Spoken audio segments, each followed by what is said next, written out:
Lucho, muchísimas gracias por esta entrevista. Buenas tardes, Jaime. ¿Qué tal? ¿Cómo estás? Todos hablan de la última encuesta de GfK y anotan el crecimiento de Acuña, el estancamiento de PPK, y tienen razón en parte, pero mirando la encuesta completa, a mí me llama la atención el en blanco y el no sabe, que suman 36, más que Keiko. Diría Correcto. que esos son los dos candidatos que le están peleando. Claro, a ver, en esta encuesta Keiko Fujimori tiene 32, todos los otros candidatos juntos tienen 32 y los indecisos están en 36. Ahí están los tercios, digamos. De acuerdo, ¿no? Pero el verdadero nivel de indecisos lo podemos ver ahí, pero también lo podemos ver de otra manera. Hay una cantidad de voto que es importante, es apreciable, de voto no comprometido, no duro, no se llama el voto duro, no es voto duro, de voto volátil, ¿no? Y que tienen todos los candidatos. Si esto lo viéramos con otras preguntas, por ejemplo, con qué afirmación usted está de acuerdo, un 35% nos diría ya decidir por quién votar, no voy a cambiar de opinión, y el otro 65% podría cambiar de opinión o no ha decidido. De tal manera que yo creo que en esta medida de indecisos más o menos hay 2/3 de población que no ha decidido por quién votar, ¿no? Lo cual pone bastante incertidumbre al panorama electoral que se viene. Es una verdad afirmar que en estas fechas es muy prematuro decir quién puede ganar una elección, pero a la luz de estos últimos sondeos, ¿tú puedes asegurar que Keiko pasa a la segunda vuelta o no? Diría que tiene muy amplias posibilidades de pasar a la segunda vuelta, ¿no? No, asegurar no lo haría porque una candidatura puede desplomarse. Ahora, yo veo muy difícil, por otro lado, que ella se desplome porque ella viene con una curva muy consistente desde el año 2009, en realidad, ¿no? Ella tuvo en esa época año y medio un promedio de 20 puntos que se reflejó en los 23 puntos que tuvo el 2011. Quitando el no sabe, no opina, esos 20 puntos se convierten en 23. Luego ha tenido una curva en su vida permanente, constante. No ha habido movimientos bruscos, eso que a veces le llaman hipos. No. La subida de ella ha sido muy consistente, muy permanente, muy constante, ¿no? Yo creo que es una candidatura muy firme, difícilmente se va a derrumbar, ¿no? Pero no puedo asegurar totalmente porque en el Perú puede pasar cualquier cosa.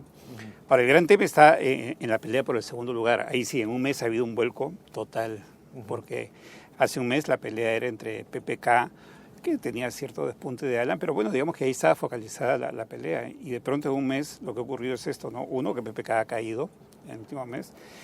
Alan García sí estancado, lo cual significa que no le ha reportado beneficios el lanzamiento de su campaña ni los ataques que le hace a Acuña, y Acuña ha crecido, tal vez un poco entre indecisos, y también ha crecido, según el mismo estudio de GfK, en 3 segmentos amplios donde precisamente ha caído PPK, ¿no? Ha crecido en el norte del Perú, ha crecido entre personas mayores de 40 años y ha crecido en los segmentos B y C.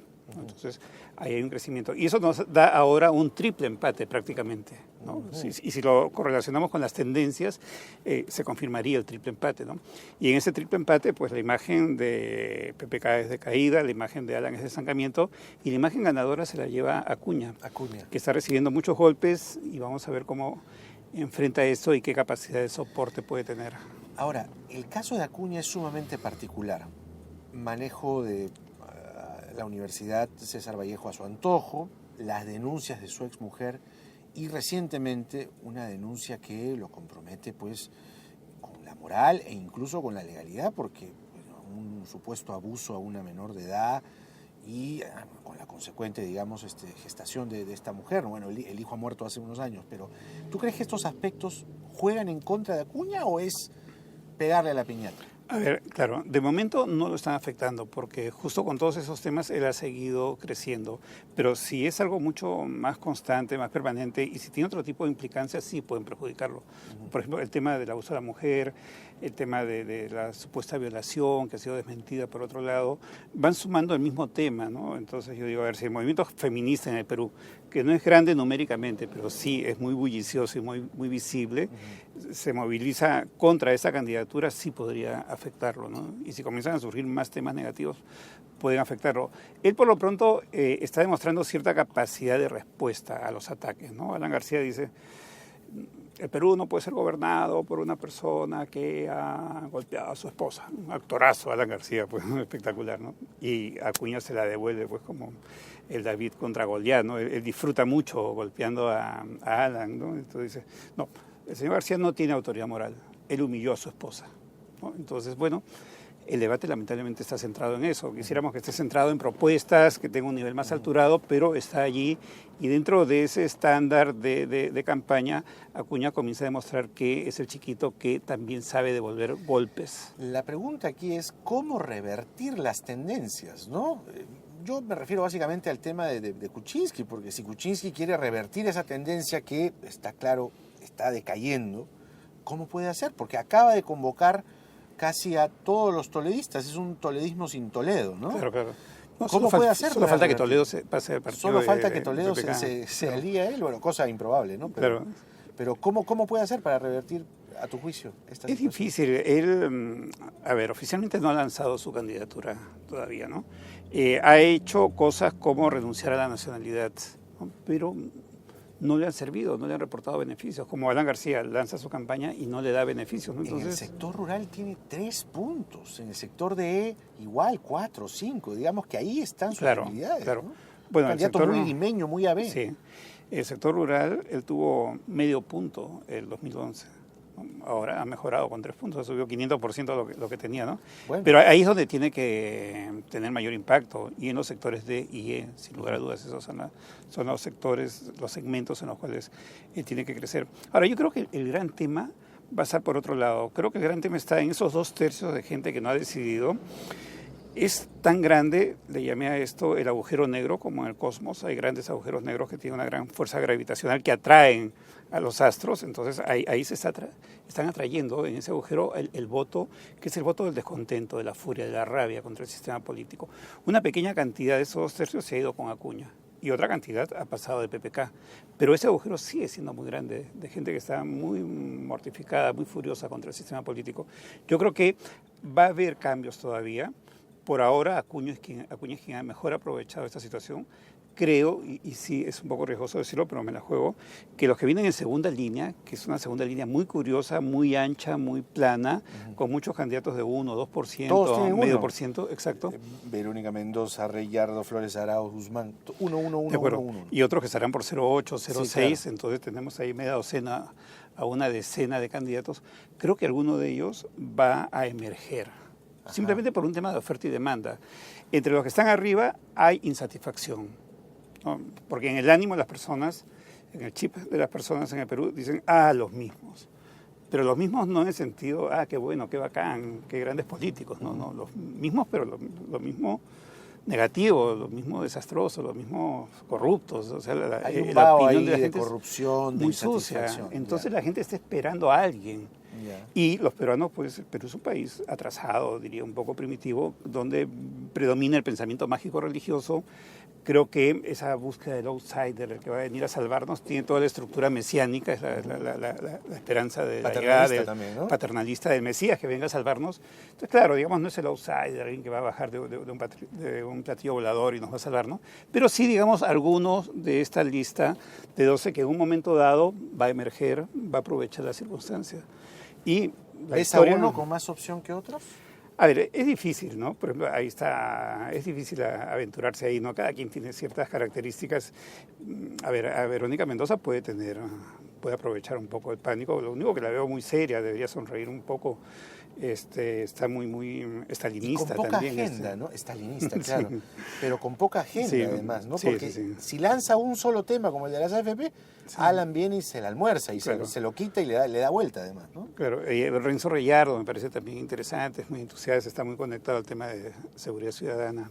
Antero Flores Arauz, no sé, parece que no prende, pero tampoco tiene una imagen negativa. Hay otros nombres ahí, ¿no? Julio Guzmán, que era una promesa con gran formación académica. El que no baila con el pollito, dice, ¿no? Claro. Bueno, que seguramente fue un muy buen alumno, posiblemente se sacaba 20 en todos los exámenes, ¿no? Pero bueno, de repente ahí la gente va a encontrar a alguien con quien sintonizar, ¿no? Pero sí, yo estoy convencido que hay un rechazo muy fuerte, parecido al del año 89, 90, que dio como resultado esa rabia contra el sistema político tras la década perdida, que fue terrible. Los 80 fueron la frustración, porque la vuelta a la democracia no sirvió para nada. Nos trajo terrorismo, nos trajo pobreza, nos trajo falta de inversiones, nos trajo corrupción, y los gobiernos de Belaúnde y Alan García, pues hicieron muy mal las cosas. Entonces, esa rabia que había, ¿cómo se canaliza electoralmente? Eligiendo a Belmont en la alcaldía de Lima el 89 en noviembre y a Fujimori en abril. Teníamos terrorismo e hiperinflación, ¿no? Ya, pero ahora... ¿Qué tenemos? Inseguridad ciudadana y mucha un modelo corrupción, que necesita ajustarse. Mucha rabia contra el sistema político por la corrupción, más que la misma inseguridad ciudadana. Y el problema de inseguridad ciudadana es que se conecta con la corrupción, porque estas redes delincuenciales terminan conectadas con instituciones públicas, gubernamentales, con SUNAR, con Poder Judicial, con Fiscalía, con Policía, para poder operar, ¿no? Entonces, es bien complicado. Pero eso está en el ánimo de las personas. Además que hoy, ¿qué tenemos? Hoy tenemos 12, 14 años de crecimiento económico. El bienestar ha aumentado. Aquella época teníamos un país desesperanzado, ¿no? Pero sin embargo el ánimo político es el mismo. Claro, entonces ahí habría que ver quién propone pues una plataforma seria, ¿no? Es decir, seria y a la vez que implique reformas de fondo en el Estado, ¿no? Claro. Porque el problema está en el Estado. Claro. Que no llegue, por ejemplo, el dinero de las grandes inversiones a las comunidades más alejadas, ¿no?, del llamado Perú tradicional, es porque el Estado no tiene la capacidad de llegar hasta ahí. Entonces, claro. ¿tú crees que el elector está haciendo esa ausencia, la está entendiendo? ¿O? Digamos, no lo entiende, creo, en esos términos, ¿no? Ya. Lo que entiende es que se perjudica. Pero sí siente que el Estado no está cerca Sí, de él. siente que el Estado, o si está mal, está con una policía corrupta, con un juez corrupto, o sea, está mal, está de una manera sucia, porque muchas veces no es que el Estado no esté, el Estado está, hay siempre un colegio, una escuela, siempre hay una delegación de la policía, siempre hay un juez de paz, el Estado está, pero es un Estado, pues, que... Y también en la parte grande del Estado están, ¿no?, haciendo grandes lobbies, ¿no?, haciendo la ley del embudo. Entonces, en 25 años, los políticos en el país han hecho un Estado que, por un lado, ha promovido la inversión, el desarrollo del mercado y nos ha dado mayor bienestar. Y hay que felicitar a los políticos por eso, pero también nos ha dado un sistema sin institucionalidad, con partidos políticos de muy mala calidad, sin un sistema de partidos y con una corrupción increíble, desde los grandes faenones hasta los peculados de pequeña monta, de pequeños distritos con corto presupuesto. Y esa situación que la describes muy bien se refleja en el 8% de Nadine Heredia, por ejemplo, porque quien está hoy ejerciendo de algún modo o cogobernando, ¿no?, lamentablemente es así, es la señora Heredia, que ha decaído al 8%, después de su confesión, como bien anotabas. Es decir, ella confiesa que las agendas son suyas y se desploma. Claro, ¿no? Es el final de una caída, ¿no? Es el tramo final a 8%, los niveles que en un momento dado tuvo Toledo en aprobación, y dado el protagonismo que ella ha tenido en este gobierno, es como que hubiera sido la gobernante casi. Entonces ese 8% nos habla muchísimo. Ella tenía una tendencia de caída imparable y creo que no tenía salida, o sea, no tenía ningún camino, porque todos los caminos se le han complicado por los juicios, por la imagen, por los titulares, por las denuncias, y también por su baja capacidad de manejo político y comunicacional de los problemas en que anda metida, ¿no? Por no tener respaldo político, porque está peleada con toda la oposición y está peleada también con buena parte de su partido. El caso de Marisol Espinosa es bastante elocuente. Entonces, un político necesita alianza de otros políticos para muchas cosas, para gobernar, pero también para que te defiendan. Claro. Entonces, ella no tenía salida, ¿no? La confesión, que aparentemente tiene un sentido político, de alguna manera la desenmascara ante los peruanos, ¿no? Porque nos hace ver que todo era una farsa, mucha gente que ha creído, claro. Y la esperanza que ellos pudieron haber significado para muchos peruanos, pues con este tema de la confesión ya termina totalmente concluida. Gracias, Lucho. Gracias a ti, Jaime. En mi juicio, luego de conversar con Luis Benavente, el candidato que logre hacer la propuesta más interesante, más integral y a la vez más arriesgada en materia de inseguridad ciudadana, creo yo que pasará a la segunda vuelta. No digo que gane en primera, pero pasará a la segunda vuelta. ¿Cuál es la solución? Refundar la policía, municipalizar la policía, sacar a los militares a la calle. Vamos a hablar de cuál debería ser el plan ideal contra la criminalidad. Nuestro invitado, luego de esta pausa, el general en retiro Eduardo Pérez Rocha, exdirector de la Policía Nacional, lo estamos yendo a buscar en este momento a su casa, para comentar cuál es o debiera ser el plan ideal contra el crimen. Esto es Mira quién habla.